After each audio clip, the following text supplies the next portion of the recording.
Bonjour, nous sommes dans la 14e leçon et cette 14e leçon vient compléter la 12e et la 13e. Si vous vous rappelez bien, la 12e leçon était sur les types de décideurs et comment chaque personne appartient à une catégorie et que chaque catégorie a la possibilité de prendre des décisions selon les moments difficiles ou non. La 13e leçon était sur les techniques de décision. Il faut mieux les suivre avant de prendre cette 14e leçon. Mais aujourd'hui, nous avons voulu partager avec vous quelques grandes idées, quelques grandes déclarations sur comment le chef peut prendre des décisions et les faire exécuter. Là, nous avons voulu vous faire des déclarations. Nous les expliquons un peu pour vous dire le contexte dans lequel elles ont été faites, pour qu'elles nous inspirent toujours. C'est la raison pour laquelle, contrairement à nos premières leçons, j'ai amené un livre. Je vais vous lire quelques déclarations dans les livres et puis suivra une petite explication pour chaque déclaration. Ce sont des idées, des déclarations des sages, des phrases célèbres qui sont très importantes sur comment le chef doit se comporter dans la décision et l'exécution de sa décision. C'est très important pour vous parce que des fois, vous serez dans des situations où vous allez décider. Vous vous souviendrez de telles déclarations que nous avons faites dans une leçon et elle vous poussera toujours à prendre de grandes initiatives. La méthodologie que je vais utiliser, c'est de nous référer à un livre. J'ai lu la déclaration ou la phrase célèbre et puis je mets l'explication pour essayer d'éveiller l'esprit des bonnes décisions, l'esprit d'exécution des décisions pour tout chef ou pour tout responsable qui a la possibilité de faire avancer des choses au lieu de rester sur une seule place alors qu'il est censé progresser et faire progresser l'organisation. Je vous présente un bon livre, il s'appelle L'art d'être chef, L'art d'être chef de Gaston Courtois. Ce livre ici a été d'une grande importance pour beaucoup de chefs et de leaders. Vous pouvez ne pas l'avoir, mais c'est l'occasion de le goûter. Vous pouvez l'avoir, mais peut-être vous n'avez pas encore eu la possibilité de l'exploiter. Et donc, nous ferons 7 déclarations, 8, et après, nous allons les analyser une après l'autre pour stimuler la capacité de décider et de faire exécuter les décisions en tant que chef. Vous avez la première. Comme on l'a dit, nous analysons les déclarations. Je n'ai pas besoin de les mémoriser, mais l'essentiel, c'est de les lire et de comprendre le contexte ensemble. Voilà ici, il dit, c'est la déclaration numéro 120. Il dit ceci, une bonne décision, même imparfaite, suivie d'une ferme exécution, est meilleure que l'attente prolongée d'une résolution idéale qui ne sera jamais ou trop tardivement exécutée. Qu'est-ce que cela veut dire? Gaston Courtois nous dit ceci. Même si la décision est imparfaite, elle n'est pas parfaite, c'est-à-dire elle n'est pas juste 100%. Elle est mieux que de rester en train d'attendre pendant longtemps sans avoir décidé, ou alors une vie où le chef reste prolongé dans sa réflexion sans rien faire et à la fin ne rien obtenir. Comparons des choses. Ne pas décider et prendre une décision imparfaite et à deux niveaux. Vaut mieux prendre une décision imparfaite que de rester sans prendre une décision. C'est ça la conclusion pour la déclaration numéro 120. Donc, retenez ceci. Une décision imparfaite vaut mieux que ne pas décider. Vous serez dans des situations où vous dites, je préférerais mieux décider que de ne pas décider. Ça, C'est la déclaration numéro 120. Nous passons à la déclaration numéro 122. Il dit ceci, c'est très important. Je vais lire. Rien n'est plus dangereux pour un chef que l'impuissance à se décider. Donc, un chef qui est impuissant à décider est plus dangereux. Retenez ça. Ce sont des déclarations que nous avons voulu mettre dans notre leçon. Il continue en disant ceci. La volonté incapable de se fixer sur l'acceptation ou le refus d'un projet hésite perpétuellement. C'est-à-dire, quand vous hésitez toujours sur une chose ou que vous refusez qu'elle n'existe pas, c'est ce que nous avons dit dans nos premières leçons, que lorsque les chefs commencent à dire il n'y a pas de problème, il n'y a aucun événement sur lequel je vais décider, c'est que nous avons appelé le déni. Là, vous êtes plus dangereux. C'est-à-dire, vaut mieux accepter et prendre des décisions que de refuser qu'il n'y a rien. Parce que plus vous niez, vous aurez des difficultés. Il continue en disant ceci.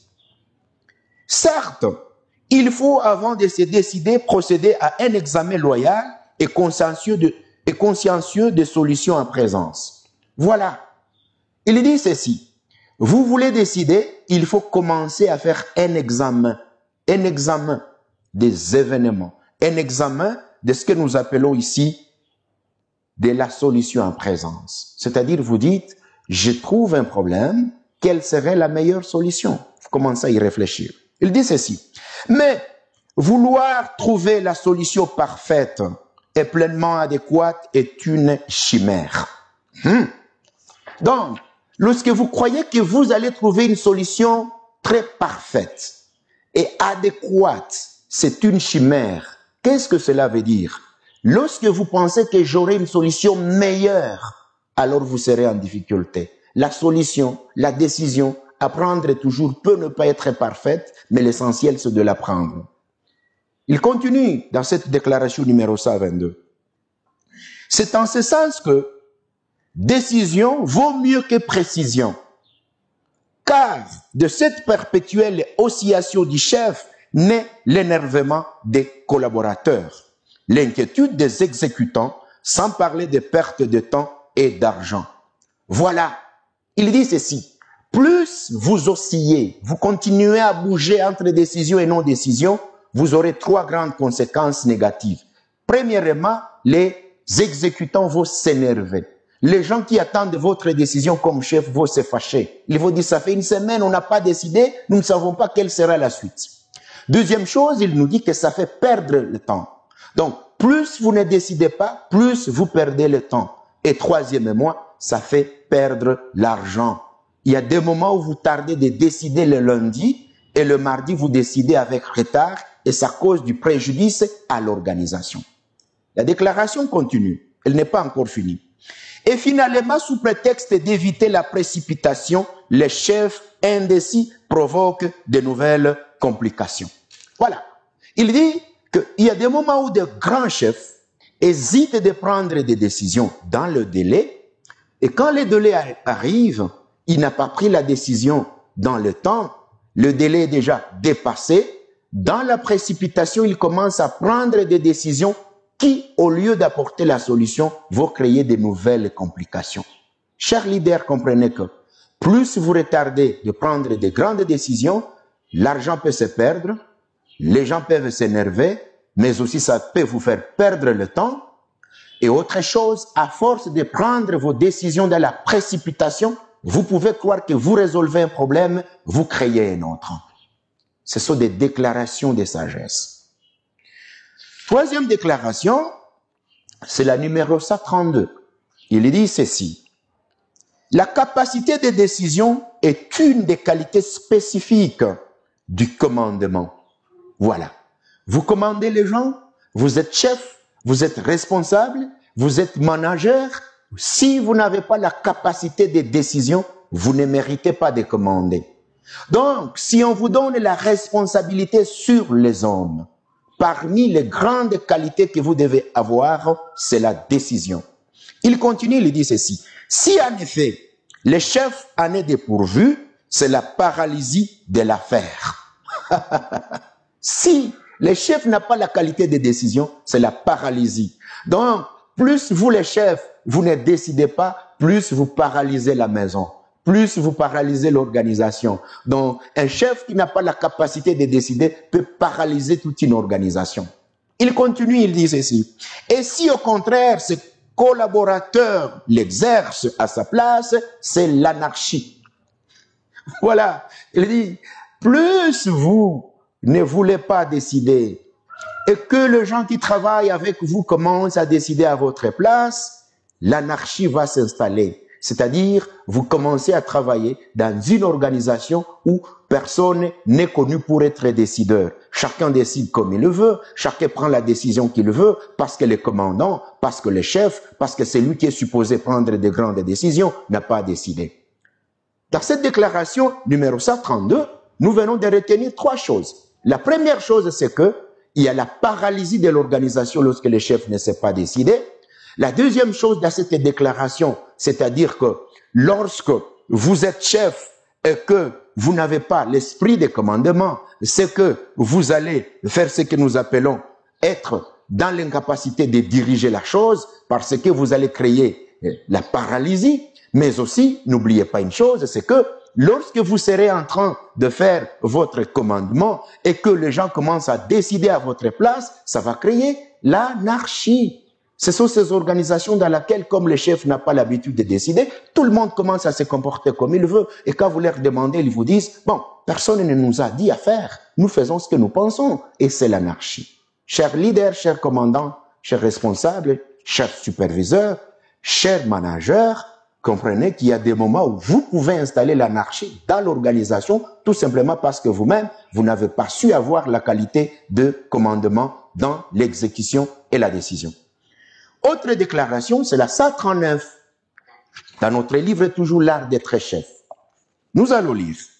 La décision est la solution d'un problème dont les données parce que vivantes et humaines sont complexes et délicates. Elle n'est pas seulement l'affaire d'intelligence. Elle n'est pas la conclusion mathématique d'équations algébriques. Elle est acte de volonté où, après avoir examiné avec sagesse les éléments en présence, le chef s'engage tout entier. Qu'est-ce que vous comprenez par cette déclaration? Il y a deux éléments clés. Premièrement, c'est-à-dire que la décision n'est pas une affaire de mathématiques, d'algèbre, c'est-à-dire là où vous avez à faire des calculs. Non, c'est une question de volonté. C'est une question de volonté. Dans cette phrase, il a bien précisé, elle est acte de volonté. Donc, vous voulez décider, commencez à vouloir décider. Sentez en vous que vous avez le besoin de décider. Sentez en vous que vous avez le besoin de prendre un engagement ferme sur la chose. Mais aussi, il continue, que lorsque le leader, le manager a déjà examiné avec sagesse, j'insiste avec sagesse, c'est-à-dire sans précipitation, sans émotion, étant émotionnellement stable, dans la logique, dans la rationalité, lorsqu'il a déjà analysé tous les éléments en présence, alors le chef s'engage tout entier. C'est-à-dire que lorsque vous voulez décider, vous avez les éléments sur la table, avec sagesse et engagement, vous cherchez ce qu'il faut prendre, et hop, vous vous engagez tout entier, c'est-à-dire vous prenez la décision sachant que vous vous y engagez, que vous serez responsable. Vous allez assumer toutes les conséquences. Autre déclaration, c'est la 144e. Il dit ceci. Un homme qui est incapable de se décider, qui renvoie toujours à plus tard, qui a tendance à remettre à la dernière minute le choix d'une solution, qui n'intervient pas lorsque cela va mal, n'est pas fait pour être un chef. Nous sommes dans le problème de la procrastination. Lorsque vous êtes chef et que vous renvoyez toujours les décisions d'aujourd'hui à demain, les décisions d'aujourd'hui à demain, vous les renvoyez toujours, vous restez dans la procrastination. Qu'est-ce que cela va vous créer? Vous serez dans un problème de ne pas être un bon chef. On dit qui renvoie toujours à plus tard. Il ne faut pas renvoyer. C'est le lundi, ne dites pas demain. Et quand c'est demain mardi, vous dites mercredi. On est le mercredi, vous dites, je vous donnerai ma solution le jeudi.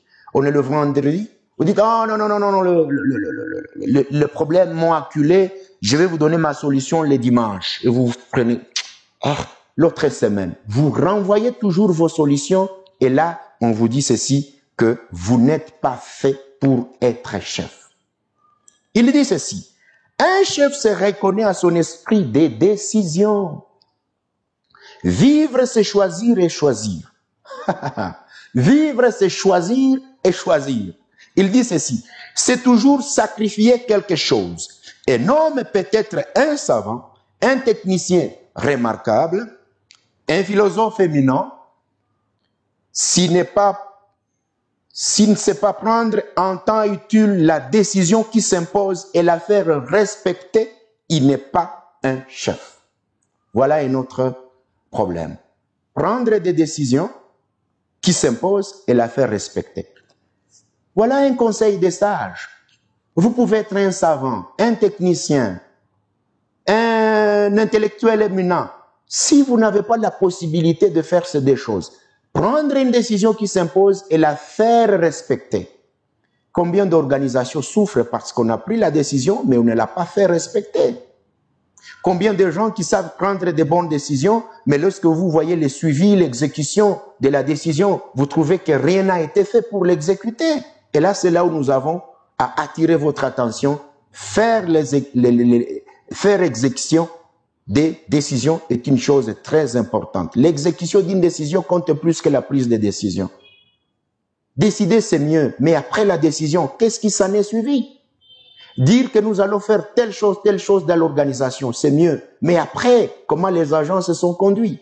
Et donc, c'est là où on nous dit, il n'est pas un chef. Et nous allons prendre la dernière déclaration, parce que là, nous n'allons pas suivre tous les livres, mais nous faisons juste vous dire ces quelques déclarations pour compléter la leçon numéro 12 et la leçon numéro 13. Nous prenons la dernière et nous allons clôturer avec la leçon. C'est la volonté du chef qui commande chez l'attention au problème. C'est l'attention et la volonté. Là, on met deux choses. Vous avez la volonté et l'attention. Vouloir, c'est mieux, mais être attentif est plus important. L'effort de concentration de la pensée est par-dessus tout les choix de la décision. Certes, le chef doit savoir peser les pour et les contre. Mais il faut qu'à un moment donné, c'est-à-dire, il peut peser les pour et les contre, mais à un moment donné, on nous dit, et pas une minute plus trop tard, à un moment donné, sans être en retard d'une minute, il continue, il est éliminé toutes les possibilités sauf une. C'est très important. Vous pouvez prendre des décisions. Vous pouvez avoir plusieurs solutions, mais on nous conseille ici de dire que sans tarder une minute, vous devez avoir éliminé toutes les possibilités et rester avec une seule solution que vous allez dire, c'est ça ma décision. Donc, plus vous oscillez entre plusieurs solutions, plus vous oscillez entre plusieurs décisions, la une minute qu'on nous dit va se perdre et vous n'allez pas trouver la bonne solution. On continue, on nous dit qu'il faut avoir éliminé tout et rester avec une seule décision. Il dit, combien d'hommes intelligents mais incapables de choisir ont fait la ruine des entreprises qui n'auraient jamais dû leur être confiées.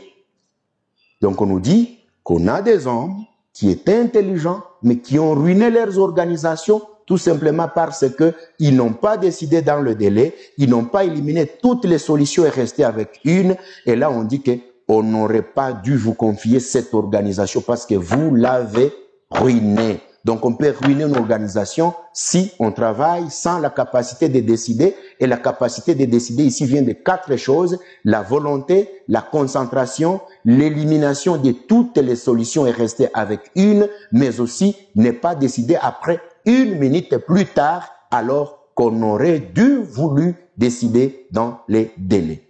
Et donc, à la fin, nous disons, le courage de décision est une des formes essentielles du don de force qui fait des chefs.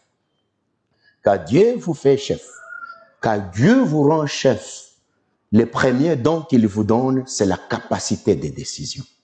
Si vous avez vous avez été élevé à une grande fonction, si vous êtes chef par promotion, recrutement ou je ne sais pas de quel moyen, la première des choses que vous devez avoir, c'est la capacité de décider, parce qu'on nous dit que ce sont des dons pour lesquels vous allez être capable de commander, de décider.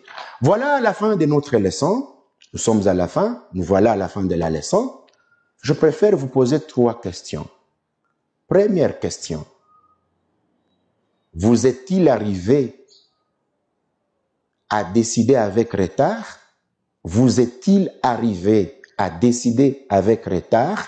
Si oui, quelle a été la conséquence négative?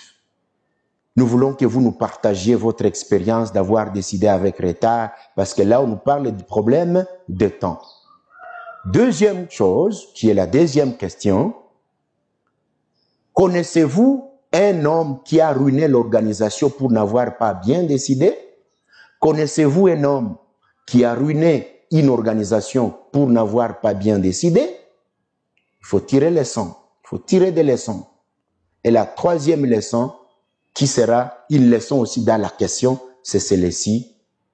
Savez-vous d'autres déclarations que vous pouvez même nous écrire ici, sur notre chaîne? Vous la faites, vous l'écrivez en bas, vous dites, il y a tel autre qui a dit ABCD, vous nous la mettez. Donc, faites-nous une autre déclaration que vous savez de notre auteur. Merci pour la 14e leçon. Nous sommes très heureux d'être avec vous et nous voulons passer à la 15e leçon. Vous savez, la 15e leçon, elle vient répondre aux différentes questions que nous avons reçues. Lorsque nous parlions des techniques de la décision, on nous a posé quelques questions. On nous a dit, est-ce que vous pouvez nous expliquer un peu la différence entre les 4 outils de décision? Les 4 outils, dont l'arbre à décision, la matrice des décisions, l'analyse des décisions que nous appelons PESTEL et les SWOT que nous appelons FFOM. Donc, nous allons parler dans la 15e leçon ces 4 outils pour essayer de montrer dans quelle façon on peut les utiliser. Bienvenue. Et si vous voulez mieux comprendre nos leçons, prenez la 12e qui parle des types de décideurs, la 13e qui parle des techniques de décision, la 14e qui parle des déclarations pour être un bon chef décideur, et alors la 15e va porter sur les 4 outils de décision. Merci, ne manquez pas de liker, ne manquez pas de partager avec les autres, et si vous n'êtes pas abonné, cliquez sur subscribe ou bien s'abonner pour que vous receviez toujours nos leçons progressivement, parce que notre but c'est d'aller vraiment à plusieurs leçons pour nous rassurer que l'essentiel a été transmis à tout le monde. Merci et encore à bientôt.